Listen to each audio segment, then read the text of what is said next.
There's a clip that's been kind of circulating of, from my Webovision show. I called it Webovision. It was before podcasting was called podcasting. Well, you were the father of this stuff, Tom. If there was no Tom Green, there'd be no Your Mom's House. It was, technology was all changing, and I thought, because I'd always made my own show, like on public access, it was me making the show. And then, the internet was happening. We always used to upload audio clips onto my website and things like that back in the 90s, And my friends, Glenn Humplick, who was on my show, the co-host on my show, and Phil Giroux, they're computer guys. So going back to early days, growing up, doing the show back in the 90s, they were tech entrepreneurs. And my dad was a computer guy too. So they were kind of always looking at, video, how fast the internet has to be until we can actually stream video on the internet. So we're just kind of waiting for it to happen, waiting for just to be able to send video on the internet. And then all of a sudden it was possible. And so I just made Freddy Got Fingered, right? Mm-hmm. And then after you make a movie like that, if you want to do a TV show, you have to build a studio in your living room. That's the only way to make a TV show after you make a movie like that. Sure. So necessity kind of was the reason for it. But then so we did it, but then Joe comes on the show, and I remember he's sort of looking around. There's this really cool clip of him, and he says, "Oh man, this is great. You don't need network executives. Someone's just got to figure out how to make money doing this, right?" And then of course Joe figured that out, right? Yeah, sure did. And I'm playing at a strip mall in Chattanooga. So, but isn't that wild that you were really an innovator? You were like the first generation of DIY television. It's interesting because I was being in LA doing it, and I started inviting just everybody up, all the comics and stuff, and it was really kind of fun. But there was no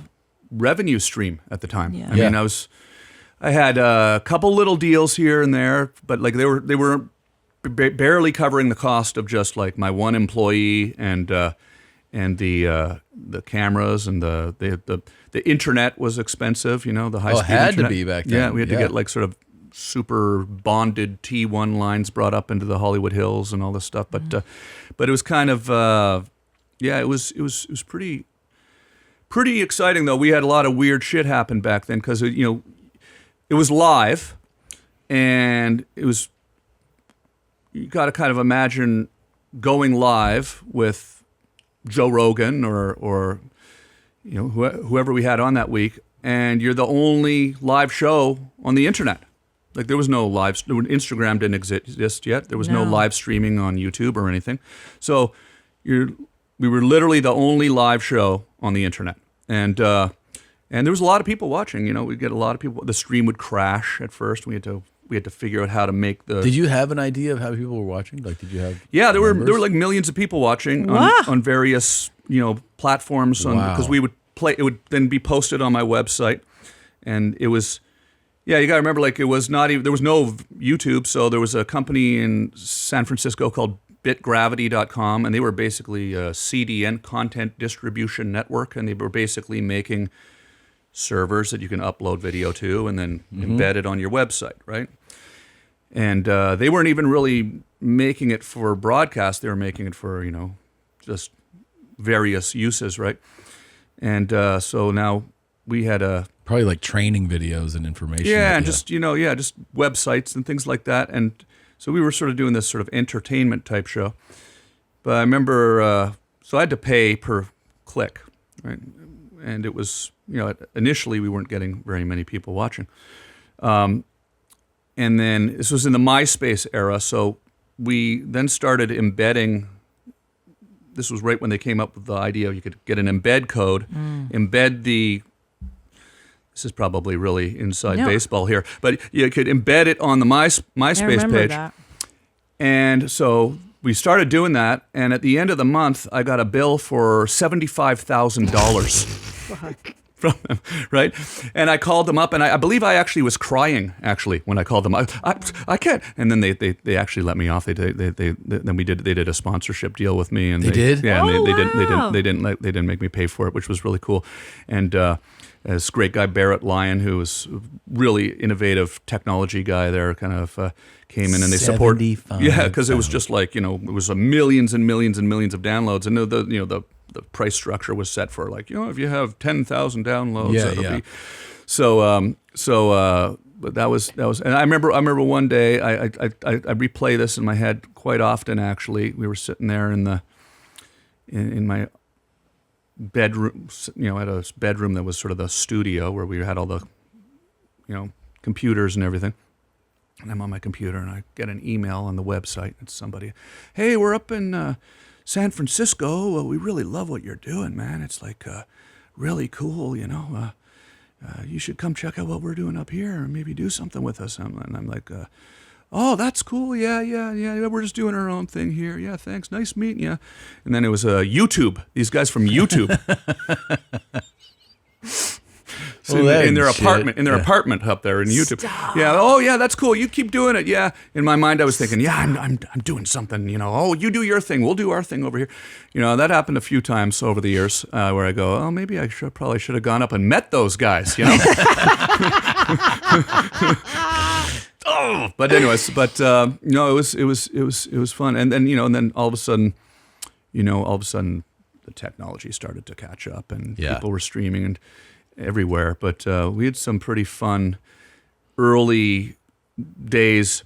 We built a switch. I had some guys working with me who were like, kids out of film school who were like really smart, and they would like figure out how to like build weird shit that we'd come up with. Like we had a switch under the desk that we sort of soldered, like there was a soldering gun involved, and it hooked up to the whole studio, and you would flip the switch and all the cameras would come on, the lights would come on, Wow. The computer would start recording, another computer would, tell the, when you turned it off, it would then record it and then post it. It was doing all this sort of Linux sort of computer code talking to each other.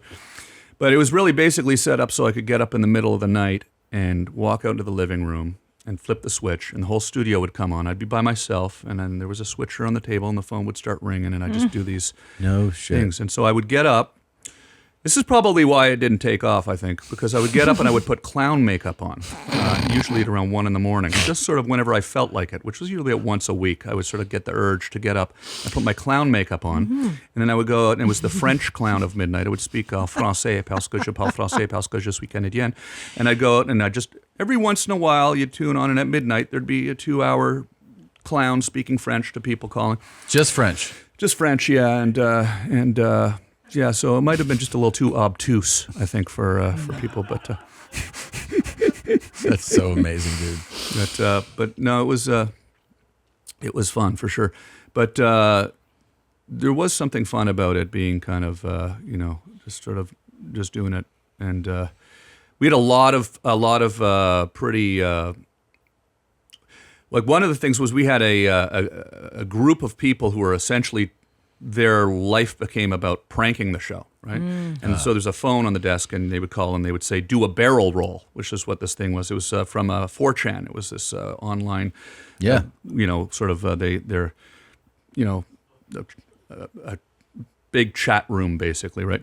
So they would call up and say, do a barrel roll, which was, or Rick rolling. They would Rick roll us, right? Yeah. And so this was sort of the beginning of the end of the taking phone calls thing, but it became kind of like a thing where I wasn't really sure if I was creating this.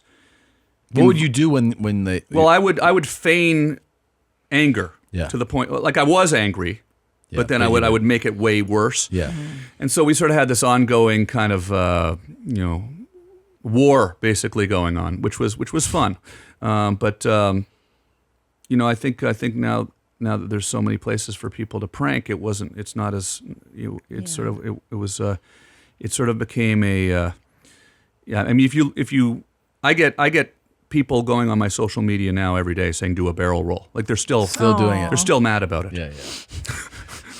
No, it was, God. yeah. Here we go. Here's at probably you. yeah. Now, I'm not sure what. Be careful what happens here. Sometimes they said some things that you probably might want to beep out too. Hi. I'm Xenon, and hi, Tom Green. Tom Green, can you do a barrel roll for me? There we go. Do a barrel roll. Yeah. And A barrel roll. Yeah, a barrel roll. On air. A barrel roll. Yeah, a barrel roll. A barrel roll? A barrel roll. I have a feeling this probably doesn't go anywhere. barrel By the way, A barrel roll. but A barrel roll. likely goes on for about half an hour. But But that's you also dealing with it in the moment. Like Yeah, you're yeah. repeating it. oh yeah, and you know, there was this feeling of, even though we would have a lot of people watching, ultimately when you were live, it wasn't necessarily. I don't know. There was this sort of anonymity to it, even though there was ultimately a lot of people would watch the videos when we post them, but there was this sort of feeling that you could sort of say anything on the internet back then, and it wasn't really being, watched. Oh, you just watched a YMH highlight. Did you love it? Why don't you have more fun? Click around. Click here, click there, click everywhere. Put a clicker in your beehole. Look, try it out. Have more fun. Why don't you subscribe? That way, every time a video drops, you can be notified. You don't have to think about it. Just do it, man. You're not going to miss a moment of denim. Pull your jeans up, subscribe.